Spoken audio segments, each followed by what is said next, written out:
Operation Sindoor ద్వారా అత్యాధునిక సాంకేతిక పరిజ్ఞానంతో కూడిన యుద్ధ విమానాలను కూల్చివేయటం సహా పాకిస్తాన్ సైన్యానికి భారీ నష్టాన్ని కలిగించినట్లు భారత సైన్యం వెల్లడించింది.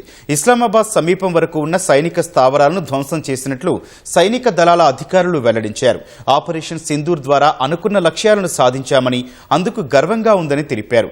తమ పైలట్లందరూ సురక్షితంగా తిరిగి వచ్చారని సైనిక దళాల అధికారులు ప్రకటించారు. ఆపరేషన్ సింధూర్ ద్వారా పాకిస్తాన్కు భారీ నష్టం కలిగించామని భారత సైన్యం ప్రకటించింది. పహల్గాం ఉగ్రదాడికి ప్రతీకారంగా చేపట్టిన ఆపరేషన్ సింధూర్కు సంబంధించి త్రివిధ దళాల అధికారులు మీడియా సమావేశంలో కీలక వివరాలు వెల్లడించారు. పాకిస్తాన్కు చెందిన అత్యాధునిక యుద్ధ విమానాల్ని నేలకూల్చామని చెప్పారు. ఇస్లామాబాద్ వరకు ఉన్న కీలక సైనిక స్థావరాల్ని నాశనం చేసినట్లు ఎయిర్ మార్షల్ ఏకే భారతి వివరించారు. పాక్ విమానాల్ని ధ్వంసం చేశామన్న ఆయన ఆ సంఖ్య ఎంత అన్నది చెప్పలేదు.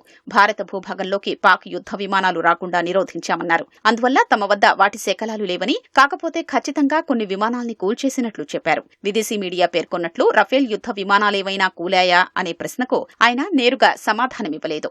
సైనిక పోరాటంలో నష్టాలు సహజమని ఎయిర్ మార్షల్ భారతి చెప్పారు. లక్ష్యాన్ని సాధించారా లేదా అన్నదే ప్రశ్న అయితే ఖచ్చితంగా లక్ష్యాన్ని సాధించామని చెప్పారు.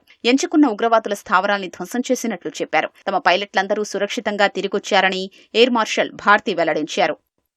We are in a combat scenario. And losses are a part of combat. The question that you must ask us, okay, and indeed that we must ask ourselves, you inclusive, is have we achieved our objectives? Have we achieved our objective of decimating that terrorist camp? And the answer is a thumping yes. And the results are for the whole world to see.